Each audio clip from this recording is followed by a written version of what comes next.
Fashions come and go over the years, but one in the automotive world that's sticking around is the SUV. Our national sport of keeping up with the Joneses has led to a domino effect where almost every driveway houses a stylish new compact SUV of some description. As demand continues to surge, car manufacturers are only too willing to supply even more varieties of the high-riding family cars. However, should you go ahead and buy an SUV? Or is there still an argument for the humble estate car?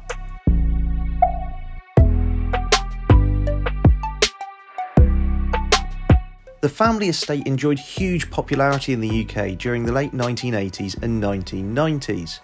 Their practicality and versatility made them ideal for family life, while premium estates were becoming more and more commonplace. However, their rather boxy dimensions and workaday connotations have made them about as fashionable as dad dancing in more recent times. There's no denying that an SUV makes a greater statement than an estate car. These tall and often distinctively designed machines are regularly seen as four-wheeled fashion accessories.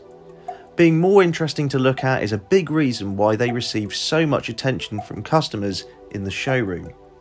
Typically, SUV designers have more freedom to do something different, whereas those who create estates must work their visions into something more reserved. That said, there are a number of sharp-looking estate cars out there that do buck the trend, such as the Porsche Panamera Sport Turismo and even the Kia Proceed. Looks are subjective, so we'll leave that to you in the comments. Practicality is the sole reason for estate cars existing in the first place. When your hatchback is simply not enough for the family's flotsam and jetsam, these load luggers are your perfect companion. Big square load spaces easily consume bulky cargo, making trips to the tip or a big shopping trip hassle-free. Most mainstream SUVs offer more practicality than a hatchback, but their increasingly shapely bodywork usually impacts cargo volume. It's not just the capacity the stylish design can negatively impact, but the usable space also. Where a traditional estate is squared off at the rear, sloping rooflines of sporty SUVs mean you'll find it hard to carry taller items. Of course, there are some clever SUVs that have engineered their way around this, such as the hugely practical Peugeot 3008 and mega-box-wielding Ford Puma. There's one other important consideration when it comes to the boot space of your family car. Many of us have a dog, and keeping man's best friend happy is a top priority.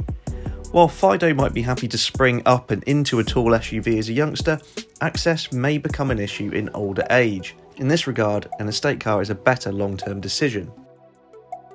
There are some very spacious SUVs out there, but when it comes to outright capacity, estate cars are the purebred machine of choice. It's fair to say that neither SUVs or estate cars are naturally geared towards dynamic driving. If we're totally honest, that's not the core reason people buy them in the first place. However, if you do enjoy the occasional spirited drive, both categories do offer keen steers. The aforementioned Ford Puma is arguably the best handling small SUV out there at the moment, and the Seat Arona is respectable too. In most cases, SUVs are not great handling cars for two good reasons. The first is down to simple physics, and that a large, high-riding vehicle means that there's less body control. Secondly, cars are engineered for mainly urban driving, and so very light steering is par for the course. An estate car is lower to the ground and isn't usually as heavy as an SUV, and it's these two things that often leads to them being the better handling of the pair. Driving enthusiasts still need to haul a bike or a dog from time to time, and so cars like the BMW 5 Series Touring have been developed to engage those behind the wheel. If you really want evidence that estate car drivers are petrolheads, take a look at the Audi Rs6 Avant. It used to be that big SUVs were gas guzzlers thanks to engines and hefty all-wheel drive systems. That's no longer the case, with car manufacturers cottoning on to the fact that most people will never use their SUVs to go off-road. Today you can buy one of many front-wheel drive SUVs with an array of efficient engines. Wagons have always been offered with a good mix of petrol and diesel motors that mimic their saloon or hatchback counterparts. Everything from a 3-cylinder EcoBoost to a 276 brake horsepower 2.3 litre motor can be had in a Ford Focus Estate, for example. However, it's an estate car's lack of bulk that gives it an advantage in terms of fuel economy.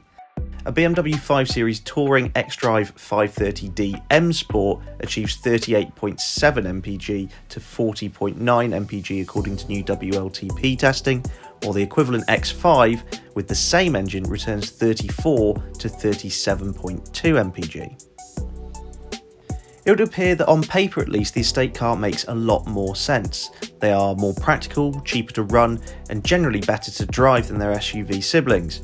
However, we all know that buying a new car is a more emotional purchase than simply picking a model with the squarest boot. Ultimately, what you need most from your family car is personal to you, and there are great options to choose from on both sides of the table. Take a look at YesAuto's expert reviews to help decide which car ticks the right boxes for you. And as always, in the comments, let us know what you think. Are you more of an estate car kind of person, or do you love the looks of the SUV on your neighbour's driveway?